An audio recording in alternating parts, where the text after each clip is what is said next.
नमस्कार, मी संदीप चव्हाण आणि आपण पाहताय टॉप न्यूज मराठी. महादेव मुंडे महादेव मुंडे हत्या प्रकरणास येत्या 21 ऑगस्टला 22 महिने पूर्ण होतील. तर त्यानंतर 2 महिन्यांनी म्हणजे 21 ऑक्टोबर रोजी बघता बघता 2 वर्ष पूर्ण होतील. पण आतापर्यंत या 22 महिन्यांमध्ये महादेव मुंडे हत्या प्रकरणात काय नेमकं उलगडा झालाय? तर काहीही नाही. महादेव मुंडे यांची हत्या कोणी केली, का केली, त्यांना कशासाठी मारलं, आरोपी कोण, त्यांची नावं काय, काहीही माहित नाहीये. आणि या 22 महिन्यांत आपल्या हाती काय लागलं असेल? महाराष्ट्राच्या ज्ञानेश्वरी मुंडेंच्या, त्यांच्या कुटुंबियांच्या तर केवळ तपास तपास आणि तपास. फक्त पोलीस स्टेशनच्या चक्रा मारायच्या किंवा मग कोर्टाच्या तारखेला जायचं.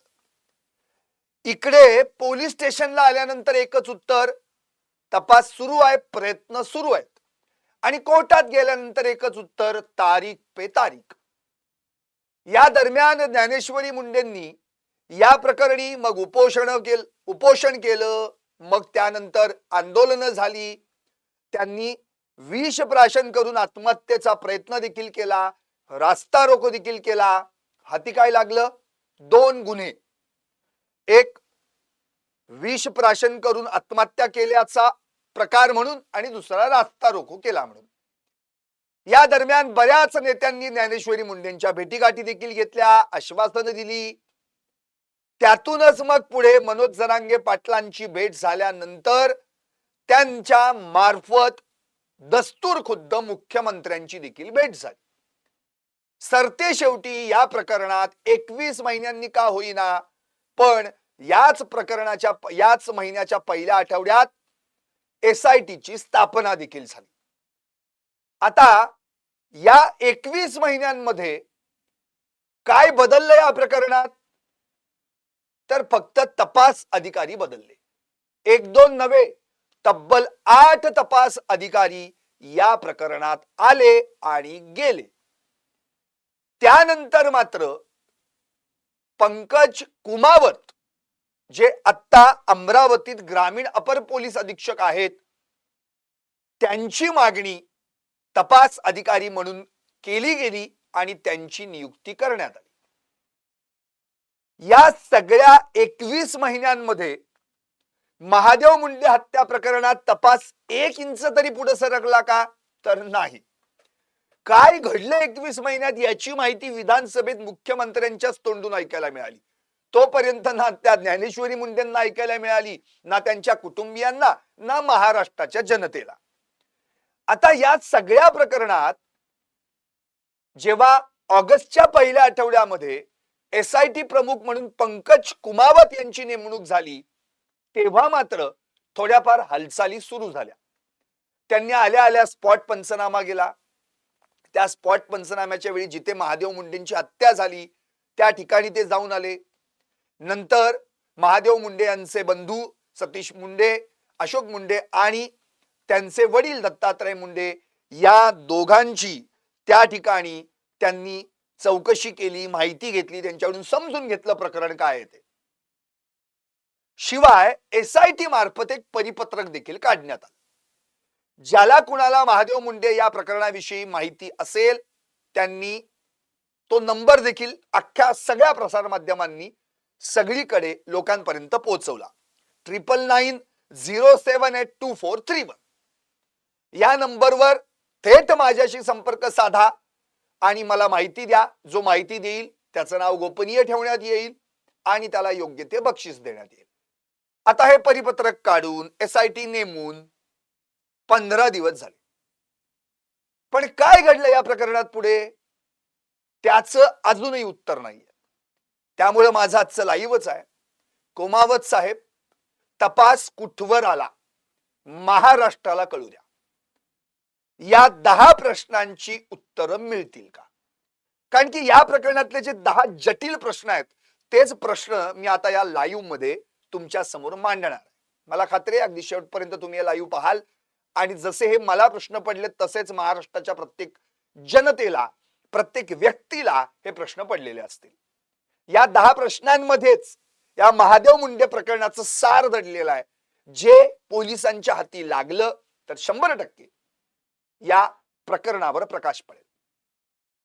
आता मी कुमावत साहेबांना हा प्रश्न करण्यामागचं कारण काय ते याचं उत्तर देतो. पहिल्यांदा संतोष देशमुख हत्या प्रकरण 9 डिसेंबर 2024 अगदी 5-6 दिवसांनी सीआयडी कडे तपास घेण्यात आला. एसआयटी स्थापन झाली. पण तपास हाती घेतल्यापासून त्या अगदी आरोपपत्र दाखल करेपर्यंत ना सीआयडीने एकही पत्रकार परिषद घेतली ना एसआयटीने एकही पत्रकार परिषद घेतली. तपास केला. 2-1 महिन्यांमध्ये आरोपी निष्पन्न झाले, पकडण्यात आले, ताब्यात घेण्यात आले, अटक करण्यात आली. नंतर 1400 पानांचं चार्जशीट देखील बीड जिल्हा सत्र न्यायालयात 27 फेब्रुवारी 2025 ला दाखल करण्यात आलं. त्यावर मग खटला देखील सुरू झाला. 12 सुनावण्या देखील या प्रकरणामध्ये झाल्या. पण सीआयडी आणि एसआयटीनं एकही पत्रकार परिषद घेतली नाही. ज्या प्रकरणाला इतकं सेन्सिटिव्ह अख्ख्या महाराष्ट्रात समजलं गेलं त्या प्रकरणाविषयी काहीही माहिती ना प्रसार माध्यमांपर्यंत पोहोचली ना महाराष्ट्राच्या जनतेपर्यंत. किमान या प्रकरणात तरी असं होऊ नये, या प्रकरणातली तरी माहिती महाराष्ट्राच्या जनतेला कळावी की नेमका तपास काय चाललाय. का माहितीये त्याचं कारण असं, आणखी 2 महिन्यांनी या प्रकरणाला 2 वर्ष पूर्ण होत आहेत. याच 21 महिन्यांमध्ये 8 तपास अधिकारी बदलले गेलेत. त्यामुळे असं या प्रकरणाच्या मुळाशी दडलंय तरी काय की लोकांपर्यंत याची माहितीच पोहोचू नये.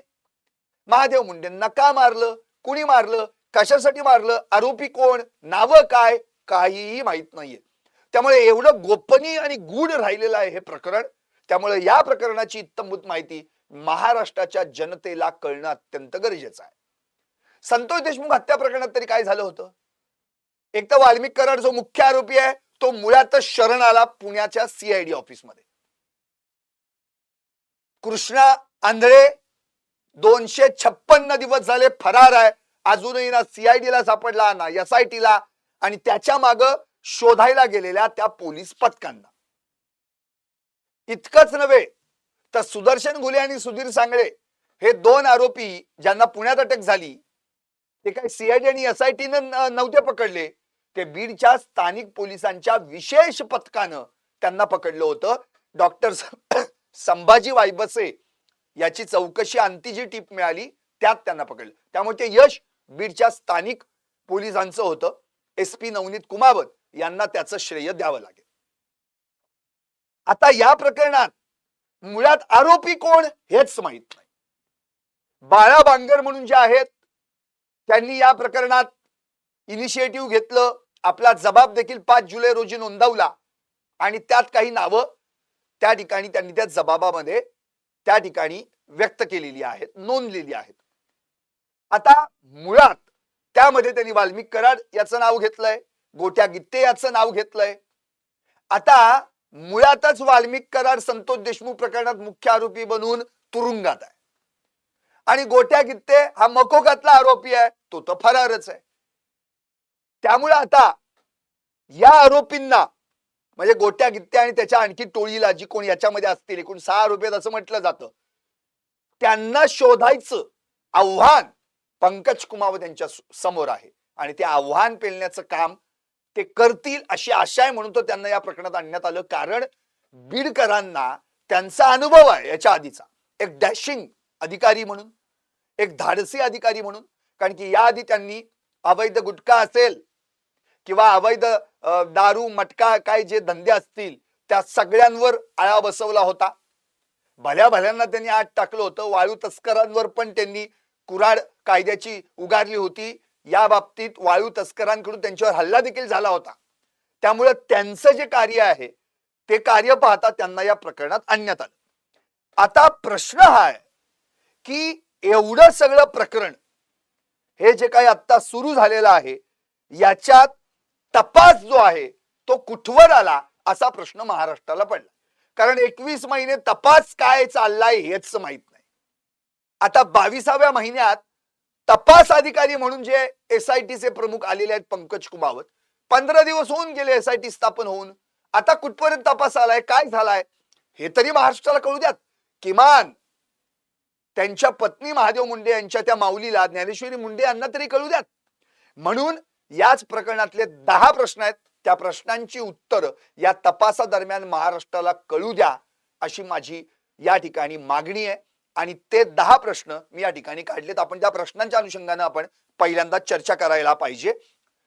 पहिला प्रश्न खरं तर या प्रकरणातला, 21 ऑक्टोबर 2023 रोजी महादेव मुंडे यांची हत्या झाली. गेली 21 महिन्यांमध्ये म्हणजे तपास अधिकारी म्हणून तुमची नियुक्ती होईपर्यंत मी पंकज कुमावत यांना हे सगळे 10 प्रश्न विचारलेले आहेत, कारण की ते एसआयटीचे प्रमुख आहेत. या प्रकरणात एका मागून एक असे 8 तपासी अधिकारी बदलले गेले.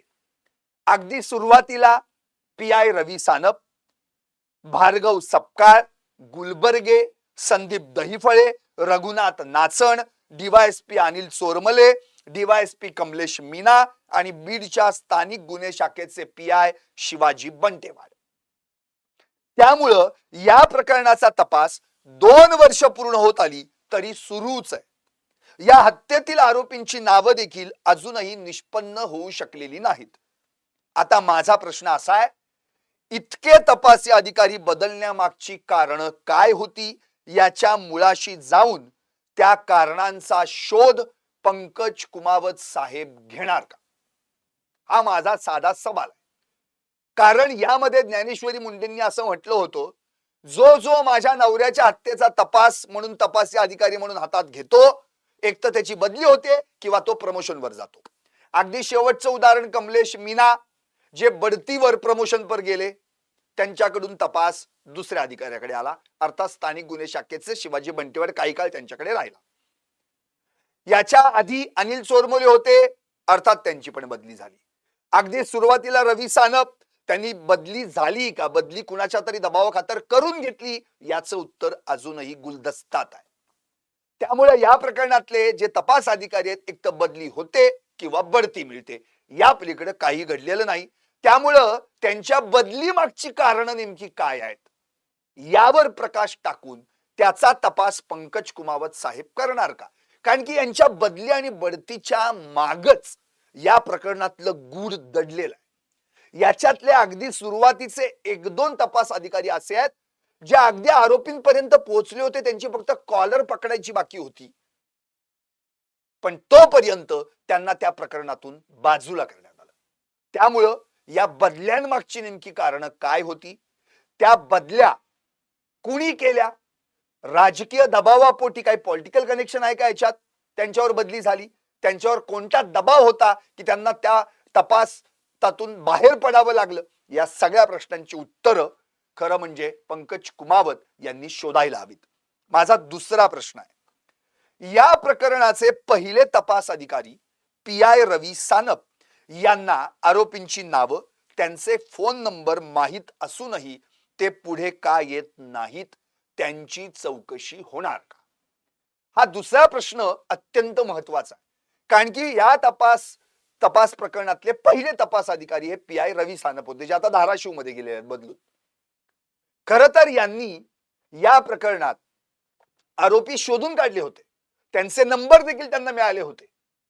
आणि महादेव मुंडे यांचे मेहुणे म्हणजे ज्ञानेश्वरी मुंडे यांचे भाऊ सतीश फड यांनी आता फक्त ते कोण आहेत नावं ही फक्त त्यांना माहित करून घ्यायचं होतं, पण ती नावं त्यांच्यापर्यंत पोहोचू शकली नाहीत, ज्ञानेश्वरी मुंडे कुटुंबियांपर्यंत पोहोचू शकली नाहीत आणि महाराष्ट्राला पण कळले नाहीत. खरं तर त्यानंतर जेव्हा ती नंबर्स त्यांना मिळाले होते रवी सानप यांना किंवा ट्रेस झाले होते, ते म्हणाले अगदी आता 3-4 दिवसातच आरोपींना अटक करतो असं म्हणाले. अटक झाली नाहीच. उलट सानप यांनी सतीश फड यांना असा सल्ला दिला की हे प्रकरण तुम्ही एलसीबी कडे वर्ग करा म्हणून.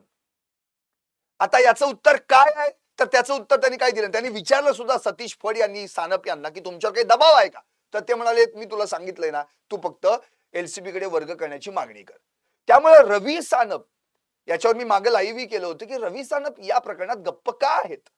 ज्ञानेश्वरी मुंडे माझ्या नवऱ्याला कुणी मारलं याचं उत्तर शोधण्यासाठी व्याकुळ आहेत. 22 महिने झाले. ज्ञानेश्वरी मुंडे यांची मुलं आपल्या वडिलांना कुणी मारलं यासाठी उत्तर मिळण्यासाठी व्याकुळ आहेत. त्यांनी एकदा सांगितलं होतं, रोहित पवार जेव्हा त्यांना भेटायला गेले होते तेव्हा त्यांचा बारका मुलगा, छोटा मुलगा होता, त्यांनी त्यांच्या अंत्यसंस्कारावेळीच तो म्हणाला होता की मी माझ्या वडिलांच्या मारेकऱ्यांना मारीन म्हणून, आणि त्याला माहितही नाहीत कोण आरोपी आहेत म्हणून. आणि नंतर आता मोठ्या मुलांनी देखील सांगितलं की मी एसपी नवनीत कावत यांच्यासारखं बनेन आणि मारेकऱ्यांना मारेन म्हणून. त्यांच्या मनातली बदल्याची भावना ही का धगधगत ठेवली जातीये, का कळू देत नाहीयेत आरोपी कोण आहेत या प्रकरणातले, आणि महाराष्ट्रात तर कळायचा विषयच येत नाहीये. त्यामुळे रवी सानप स्वतःहून इनिशिएटिव्ह घेऊन या प्रकरणात पुढे काय येत नाहीयेत. अख्ख्या महाराष्ट्राला महादेव मुंडे प्रकरणात काय काय घडतंय आणि काय काय घडलं हे माहित आहे. तर रवी सानप तर धाराशिव मध्ये, धाराशिव तर महाराष्ट्रातच आहे ना, त्यांच्या कानापर्यंत ही बातमी गेली नाही. मग ते का पुढे येऊन या प्रकरणामध्ये लक्ष घालत नाहीयेत, प्रकाश टाकत नाहीयेत. आणि आता तर पंकज कुमावत एसआयटी प्रमुख आहेत, त्यामुळे त्यांची रिस्पॉन्सिबिलिटी आहे. पहिले तपास अधिकारी ज्यांना नंबर्स माहित होते, आरोपी कोण आहेत माहित होते, तर त्यांची चौकशी पंकज कुमावत करणार का? पुढचा प्रश्न आहे माझा तिसरा. मुंबईतील सायबर तज्ञ अतुल दुबे यांच्याकडून डंप डेटाची छाटणी करून त्यातील आरोपींचे नंबर घेऊन आलेल्या म्हणजेच बीडला परतलेल्या एपीआय सपकाळ यांची 2च दिवसात परळीहून पाटोद्याला बदली का केली गेली, याची चौकशी पंकज कुमावत साहेब करणार का? एकतर मुळात स्वतःच्या पदरचे 1.5 लाख रुपये खर्च करून सायबर तज्ञ अतुल दुबे यांच्याकडे जाऊन सतीश फड यांनी जो डम डाटा होता 150 मोबाईल नंबरचा, त्यातली छाटणी त्या सायबर तज्ञांकडून करून घेऊन ते नंबर्स एपीआय सपकाळ यांच्याकडे त्यांना मिळाले होते. आणि या प्रकरणात खर्च जो काही आहे तो खर्च सतीश फड यांनी केला, स्वतःच्या पदरचे खर्च केले पैसे. खरं तर ते सरकारने करायला पाहिजे होते. आणि एपीआय सपकाळ यांनी नंबर मिळवले, तेच नंबर्स जे रवी सानप, पीआय रवी सानप यांनी मिळवले होते, त्यांच्यापर्यंत पोहोचले होते. मग असं काय घडलं की 2च दिवसात याच एपीआय सपकाळांची बीड वरून थेट पाटोद्याला बदली करण्यात आली? आता या प्रकरणात एपीआय सानप यांना देखील चौकशीसाठी बोलावलं जाणार का? शिवाय या प्रकरणामध्ये एपीआय सानप आणि पीआय सानप आणि एपीआय सपकाळ यांची नार्को टेस्ट करा असं स्वतः ज्ञानेश्वरी मुंडे यांनी म्हटलेलं आहे. खरं तर बदली का केली गेली याची देखील चौकशी पंकज कुमावत यांनी केली पाहिजे. का केली आणि कुणी केली हे देखील उत्तर मिळालं पाहिजे. माझा चौथा प्रश्न आहे, ज्ञानेश्वरी मुंडे यांचे भाऊ सतीश फड यांनी वारंवार विनंती करूनही बीडचे तत्कालीन पोलीस अधीक्षक नंदकुमार ठाकूर यांनी एलसीबी कडे हा गुन्हा वर्ग करण्यास टाळाटाळ का केली? त्यांच्यावर कुणाचा दबाव होता याचा तपास केला जाणार का? जेव्हा रवी सानप यांनी सतीश फड यांना सांगितलं की हे प्रकरण एलसीबी कडे वर्ग करा, त्यानुसार सतीश फड यांनी आवश्यक ती कागदपत्र गोळा केली, निवेदन घेतलं आणि ते पोलीस अधीक्षक तत्कालीन त्या काळचे पोलीस अधीक्षक नंदकुमार ठाकूर यांच्याकडे गेले. त्यांना सांगितलं असं असं आहे आणि एलसीबी कडे वर्ग करा वगैरे. ते पण हो म्हणाले वगैरे, असं तसं बघतो पाहतो. नंतर बरेच दिवस झाले पण ते काही एलसीबी कडे त्यांनी ते प्रकरण वर्ग केलं नाही. शेवटी सतीश फड कंटाळले आणि फेब्रुवारी महिन्यामध्ये त्यांनी खंडपीठ गाठलं आणि कोर्टाची पायरी चढली आणि त्या ठिकाणी पिटिशन दाखल केलं.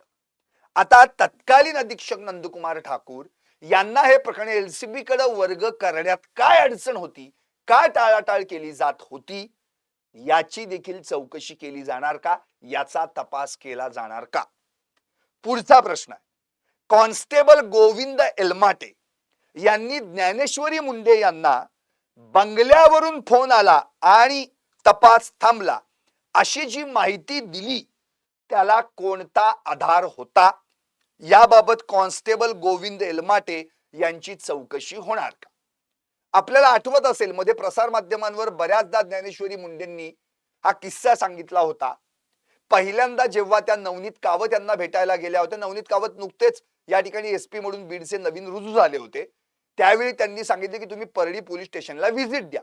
त्या ठिकाणी त्या गेल्या, तिथं गेल्यानंतर गोविंद एलमाटे या कॉन्स्टेबलनं त्यांना सांगितलं की बंगल्यावरनं फोन आला आणि तपास थांबला.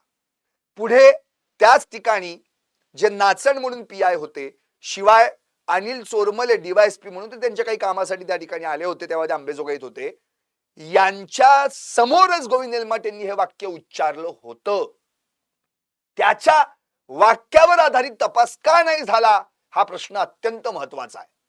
त्यामुळे गोविंद एलमाटे जे म्हणतायत बंगल्यावरनं फोन आला आणि तपास थांबला, या वाक्याला काय आधार आहे, तो आधार शोधण्याचा प्रयत्न पंकज कुमावत करणार आहेत का? त्यामुळे गोविंद एलमाटे यांना स्पेशली बोलवून त्यांची चौकशी या प्रकरणात ते करणार आहेत का? गोविंद एलमाटेंनाच फोन आला होता का अन्य कुणाला तरी आला आणि गोविंद एलमाटेंना ती माहिती मिळाली? मग जर माहिती मिळाली असेल तर गोविंद एलमाटेंना हेही माहित असेल की कुणी फोन केला. या सगळ्या प्रश्नांची उत्तर मिळाली पाहिजेत. खरं तर ज्ञानेश्वरी मुंडेंनी स्पष्टच त्यानंतर आरोपच केला की बंगला कुणाचा? भले मुंडे साहेबांचा, पण ते चालवतंय कोण? तर वाल्मिक कराड. आता त्यांना म्हणायचं होतं जगन्मित्र कार्यालय. आता या जगमित्र कार्यालयाचा सर्व वाल्मिक कराड होता. त्यामुळे वाल्मिक कराडनंच फोन करून हा तपास थांबवला असा आरोप ज्ञानेश्वरी मुंडे यांनी केला होता. इतकंच नव्हे तर त्यांना म्हणजे वाल्मिक कराडला पीसीआर मधून बाहेर काढा, चौकशीसाठी ताब्यात घ्या आणि तोंड जर उघडलं नाही तर उंदर तोंडाला बांधा आणि उत्तर मिळवा, माहिती काढा, अशी देखील मागणी त्यांनी केली होती. आता यानंतरचा माझा 6वा प्रश्न, वाल्मिक कराड यानंच बंगल्यावरून फोन करून तपास थांबवला असा जो आरोप ज्ञानेश्वरी मुंडे यांनी केलाय, त्या अनुषंगाने वाल्मिक कराडला चौकशीसाठी ताब्यात घेणार का? कारण ज्ञानेश्वरी मुंडेंनी केलेला जो आरोप आहे त्या आरोपानुसार आणि गोविंद एलमाटेंनी दिलेली माहिती बंगल्यावरून फोन आला आणि तपास थांबला, यात जो बंगला आहे त्या बंगल्याचा सर्व म्हणजे जे काही कार्यालय चालवणारे वाल्मिक कराड चालवणारा, त्याची चौकशी करण्यासाठी त्याला पीसीआर मधून या खुनाच्या तपासात त्याला चौकशीसाठी पंकज कुमावत साहेब ताब्यात घेणार का? हा प्रश्न आहे. पुढे 7वा प्रश्न, बाळा बांगर यांनी 5 जुलै रोजी दिलेल्या जबाबात ज्या नावांचा उल्लेख केलाय त्यांना संशयित आरोपी म्हणून चौकशीसाठी ताब्यात घेणार का? कारण की बाळा बांगर यांनी याच्या आधी पत्रकार परिषदेत घेऊन मोठमोठे खुलासे केले. नंतर त्यांनी स्पष्टपणे सांगितलं की वाल्मिक कराडच्या सांगण्यावरून ही हत्या घडवून आणली आहे. मग गोट्या गित्ते नामक एक जो फरार आरोपी आहे त्यानं तर महादेव मुंडे यांच्या नरड्याचा मांसाचा तुकडा काढून तो पिशवीत भरून खिशात ठेवून तो 7-8 दिवस मिरवत होता. नंतर तो माझ्या समोर वाल्मिक कराडच्या टेबलावर ठेवला. त्यानंतर वाल्मिक कराडनं त्यांना शाबासकी म्हणून गाड्या प्रेझेंट दिल्या वगैरे असं काय काय बोलला. आता बाळा बांगर यांनी जी माहिती दिलेली आहे त्यानुसार त्यांनी जो जबाब दिलाय त्या जबाबात तो जबाब त्यांनी केजचे पोलीस उपाधीक्षक त्यावेळेचे कमलेश मीना यांच्याकडे जबाब दिलाय. त्या जबाबात जी नावं आहेत त्यांना संशयित आरोपी म्हणून पंकज कुमावत साहेब ताब्यात घेणार का? आता विशेष करून 8वा प्रश्न आहे माझा, बाळा बांगर यांनी या प्रकरणी मकोकातील फरार आरोपी गोट्या गित्ते याचं नाव घेतलं असून त्याला कधीपर्यंत अटक होणार? त्याच्या तपासासाठी शोध पथक कुठं कुठं रवाना झाली आहेत याची माहिती महाराष्ट्राला मिळणार का? आता गोट्या गित्ते याचे अधून व्हिडिओ पण व्हायरल होतात. आपण रेल्वे पटरीवरचा पण व्हिडिओ पाहिलेला आहे. नंतर सर्वात पहिल्यांदा तर त्याचा व्हिडिओ जो बाहेर आला सदैव अण्णा सोबत अण्णा माझा विठ्ठल, तो म्हणजे वाल्मिक कराडला पुण्यातून 31 डिसेंबर 2024 रोजी बीडच्या केज मध्ये नेत असताना त्याच्या ताफ्यात पोलिसांच्या ताफ्यात हा गोट्या गित्ते होता. आता तो व्हिडिओ व्हायरल झाल्यानंतर पटरीवरचा व्हिडिओ व्हायरल झाला आणि मध्येच एक व्हिडिओ व्हायरल झाला होता, तो म्हणजे गोट्या गित्ते ज्याच्या घरासमोर नैवेद्य ठेवतो त्याचा मर्डर फिक्स. आता त्यात त्यांनी मग ते दारूच्या काही म्हणजे काही प्रसाद घेऊन तो हाडकं घेऊन जायचा आणि तिथे घरासमोर ठेवायचा, नमस्कार करायचा वगैरे असा तो व्हिडिओ शूट झाला होता. आता यामध्ये ज्याला मारायचं असतं त्याच्या घरासमोर तो नैवेद्य ठेवतो आणि राम नाम सत्य म्हणतो. आता बबन गित्तेंच्या घरासमोर त्यानंच नैवेद्य ठेवल्याचा व्हिडिओ व्हायरल झाला. बंदूक हातात घेऊन रील शूट करतानाचा देखील व्हिडिओ त्याचा व्हायरल झाला. आता गोट्या गित्ते कोण? तर 15 वर्षांपासून त्याची दहशत आहे. परवाच भली मोठी यादी 30 गुन्ह्यांची त्याच्यावर कुठे कुठे दाखल आहेत हे आले होते. वाल्मिक कराडचा राईट हँड म्हणून त्याला ओळखलं जातं. गुन्हेगारी टोळ्यांना बंदुका पुरवल्या जात असल्याचा त्याच्यावर संशय. चर्चा अशी पण आहे की बीड जिल्ह्यात गुन्हेगारांच्या कमरेला दिसणाऱ्या बंदुकांमागचा स्रोत म्हणजे गोट्या गित्ते. आता या गोट्या गित्तेला एकतर तो एका प्रकरणात सहदेव सातभाई या प्रकरणात त्याच्यावर हल्ला केला म्हणून त्यात तो फरार आहे. बाकीच्या सगळ्या आरोपींना अटक झाली, मग काही जणांना जामीन झाला, पण यात गोट्या गित्ते आणि धनराज फड हे दोघे अजूनही फरार आहेत. आणि हा गोट्या गित्ते मकोकातला आरोपी आहे, ज्याचं नाव बाळा बांगर यांनी या प्रकरणामध्ये घेतलेलं आहे. तर त्याला या प्रकरणात अटक कधी होणार, कारण की तोही कित्येक दिवस फरार आहे. दुसरी गोष्ट, त्याच्या मागे तपास पथक आहेत, ती कुठं कुठं त्याचा शोध घेत आहेत. तिकडे कृष्णा आंधळे फरार, इकडे गोट्या गित्ते फरार, दोघही खुनातले आरोपी.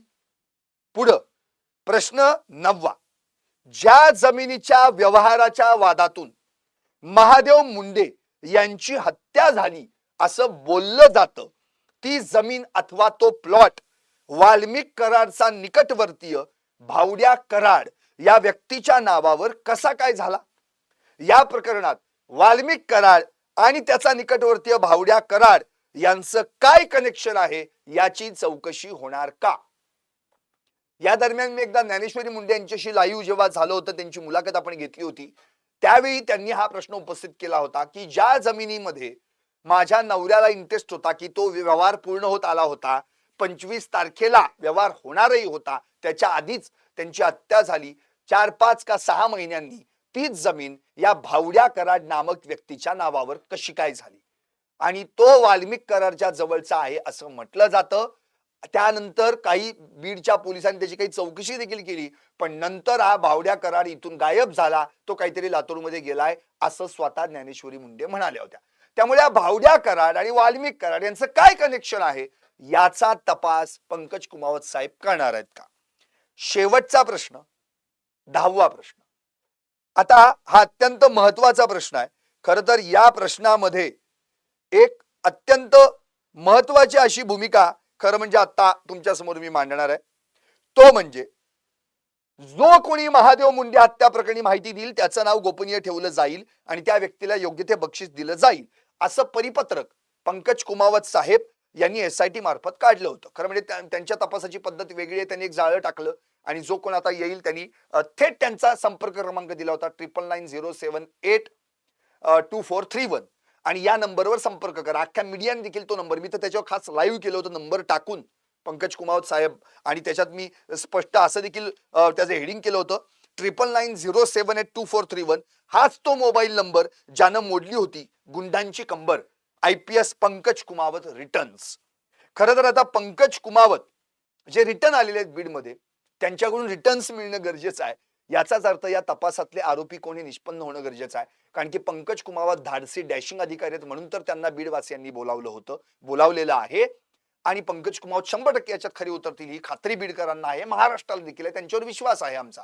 आता पंकज कुमावत साहेबांनी SITतून हे पत्रक काढलं, परिपत्रक काढलं, त्याला पण 15 दिवस झाले.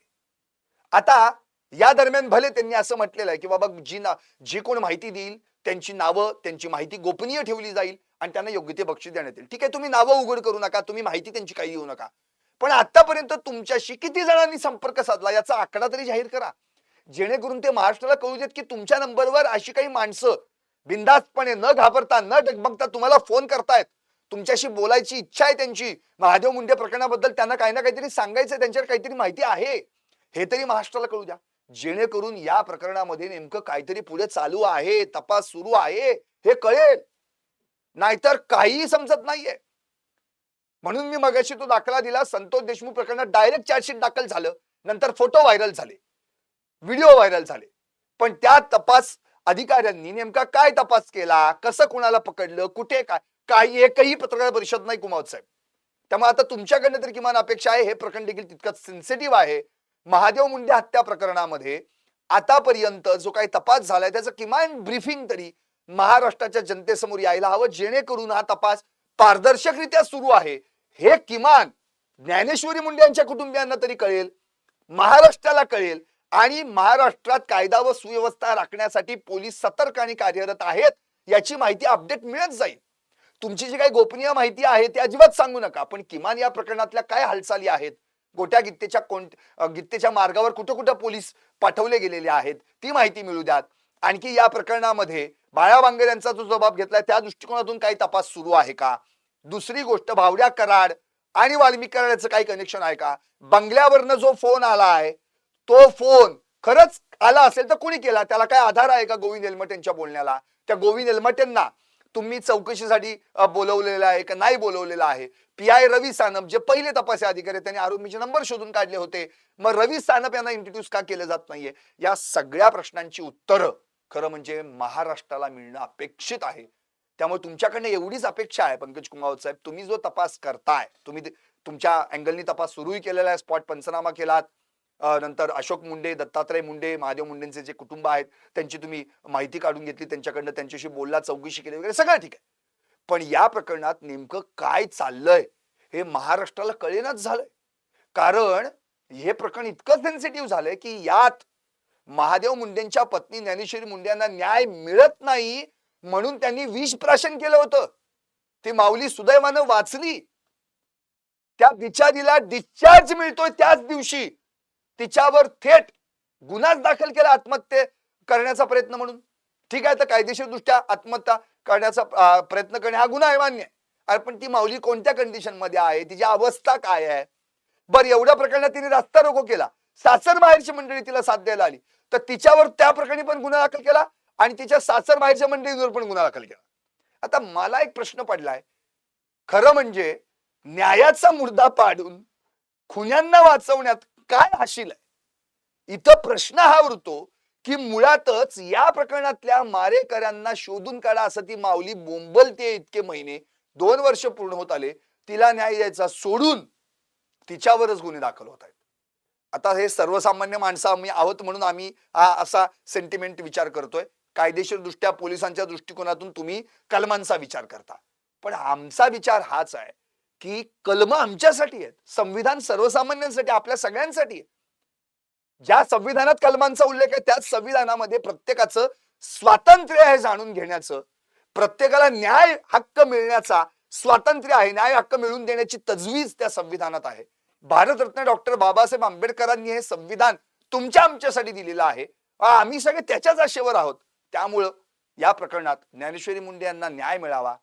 या प्रकरणात नेमका काय तपास आहे जो योग्य हातात हा तपास दिला गेलेला आहे. त्यामुळे आता किमान आम्हाला महाराष्ट्राला हे कळू द्यात की या तपासात अमुक तमुक तमुक इथपर्यंत आलेला आहे, इथपर्यंत गाडी पुढे गेलेली आहे, असं असं घडलेलं आहे, जेणेकरून या प्रकरणातले अपडेट्स महाराष्ट्राला कळाले तर पोलिसांवर जो काही विश्वास कमी व्हायला लागलेला आहे महाराष्ट्रामध्ये तो आणखी वाढेल, तो कमी होणार नाही, वाढेल. महाराष्ट्र पोलिसांबद्दल अख्ख्या महाराष्ट्र जनतेला प्रचंड आदर आहे, प्रचंड विश्वास आहे. पण ही बोटावर मोजण्याची की 2-5 लोक असतात, त्यांनी जे काही उद्योग करून ठेवले त्याचा बट्टा बिनकामाचा संपूर्ण महाराष्ट्रातल्या पोलिसांना लागतो, हे दुर्दैव आहे. त्यामुळे हे दूर करण्यासाठी आता तुम्ही इनिशिएटिव्ह घ्या. पंकज कुमावत साहेब, तुमच्याकडनं खूप अपेक्षा आहेत आणि त्या अपेक्षा आपण पूर्ण कराल एवढीच अपेक्षा आम्ही बाळगतो. याच्या पलीकडे आणखी काय बोलणार? म्हणून मी म्हटलं होतं काय की मुळातच पंकज कुमावत साहेब या प्रकरणातला तपास कुठवर आला महाराष्ट्राला कळू द्या. पाहत रहा टॉप न्यूज मराठी, आपला महाराष्ट्र आपली बात.